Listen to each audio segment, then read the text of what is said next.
बिस्मिल्लाहिर्रहमानिर्रहीम अल्हम्दुलिल्लाहि रब्बिल आलमीन वस्सलातु वस्सलामु अला सय्यिदिना मुहम्मदिन व आलिहि व सहबिहि अजमईन अन अबी जाफरिन अन अबी हुरैरह रलियल्लाहु अन्हु क़ाल रसूलुल्लाहि ஸல்லல்லாஹு அலைஹி வஸல்லம் ஸலாஸு தஅவாத்தின் முஸ்தஜாபாத்துன் நபிகள் நாயகம் ஸல்லல்லாஹு அலைஹி வஸல்லம் அவர்கள் சொன்னார்கள், மூன்று பேருடைய துஆ அல்லாஹ்விடத்திலே ஒப்புக்கொள்ளப்படும். ஒருவர் தாவத்துல் மதுலூமி, பாதிக்கப்பட்ட மனிதன், அநியாயம் செய்யப்பட்ட ஒரு மனிதன், அவன் அல்லாஹ்விடத்தில் இரு கரம் ஏந்தி அவன் பதுவா செய்தால் அது உடனே அல்லாஹ்ட்ட அங்கீகரிக்கப்படும். இரண்டாவதாக தாவத்துல் முசாஃபிர், ஒரு பிரயாணி வேற ஒரு ஊரில் இருக்கிறார்.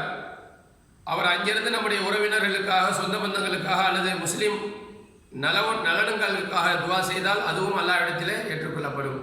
மூன்றாவதாக தாவத்துல் வாலிது அலா வலதிஹி, பெற்றோர்கள் பிள்ளைகளுக்காக கேட்கப்படக்கூடிய துவாவும் அல்லாஹ்விடத்திலே ஒப்புக்கொள்ளப்படும். ஹஸரத் அபூ ஹுரைரா ரலியல்லாஹு அவர்கள் அறிவிக்கக்கூடிய இந்த ஹதீஸ் திருமிதி ஷரீஃபிலே பதிவு செய்யப்பட்டிருக்கிறது. அருமையானவர்களே, ஒரு மனிதன் பாதிக்கப்பட்டு விட்டால், ஒரு 10 பேர் செய்து காலேஜிலேயோ அல்லது ஸ்கூல்லையோ அல்லது ஒரு குடும்பத்திலே ஒரு பெண்ணை மட்டும், மருமகளாக வந்திருக்கக்கூடிய ஒரு பெண்ணை மட்டும் உறவினர்கள் சேர்ந்து கொடுமைப்படுத்துவது அது மிகப்பெரிய பாவம். அந்த பெண் அல்லாஹ்விடத்திலே கையேந்தி பதுவா செய்து விட்டால் அது உடனடியாக அல்லாஹ்விடத்திலே ஏற்றுக்கொள்ளப்படும். இரண்டாவதாக ஒரு பிரயாணி, அவர் பயணத்தில் இருக்கின்ற பொழுது அவர் துவா செய்தால் அல்லாஹ் அதை கபூல் செய்கிறான்.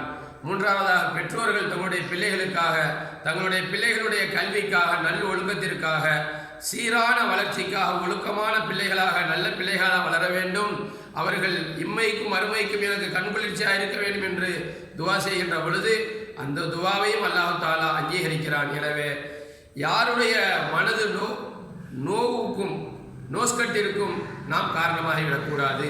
ஏனென்றால் அவர்கள் பதுவா செய்துவிட்டால், சாபமிட்டு விட்டால் அது உடனடியாக அல்லாஹ்வுடைய அரசை தட்டும்.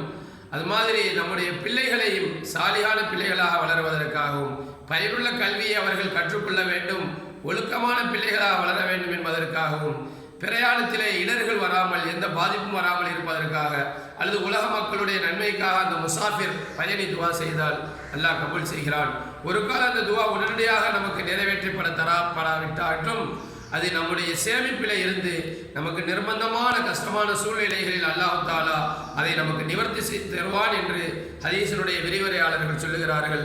அல்லாஹ் ரப்பல் ஆலமீன் நாம் கேட்கக்கூடிய துவாக்களை, பிரார்த்தனைகளை ஏற்றுக்கொள்வானாக. அருமையானவர்களே, துவா அல்லாஹ்விடத்திலே அங்கீகரிக்கப்படுவதற்கு, ஒப்புக்கொள்ளப்படுவதற்கு மிகச் சிறந்த நேரம் என்று ஒரு நேரத்தை ரசூலுல்லாஹி அடையாளப்படுத்துகிறார்கள். ஸல்லல்லாஹு அலைஹி வஸல்லம் சொன்னார்கள், இரவினுடைய கடைசி பகுதி தஹஜ்ஜுடைய நேரத்திலே நீங்கள் 3 மணி 4 மணிக்கு எழுந்திருத்து தஹஜ்ஜுத் தொழுதுவிட்டு அல்லாஹ்விடத்திலே துவா செய்தால் அந்த துவாவும் அல்லாஹ்விடத்திலே ஒப்புக்கொள்ளப்படும். அதுதான் தாவாத்து முஸ்தஜாபாத்துன், அது அல்லாஹ்விடத்திலே பதிலளிக்கக்கூடிய துவாக்களாக அமையும் என்றார்கள் நபிகள் நாயகம் ஸல்லல்லாஹு அலைஹி வஸல்லம். எனவே அருமையானவர்களே, துவா செய்வோம், அல்லாஹ்விடத்திலே அழுது நாம் பிரார்த்தனை புரிவோம், நம்முடைய வேண்டுதல்களை அல்லாஹ் நிறைவேற்றி தருவானாக. அஸ்ஸலாமு அலைக்கும் வரஹ்மத்துல்லாஹி வபரகாத்துஹு.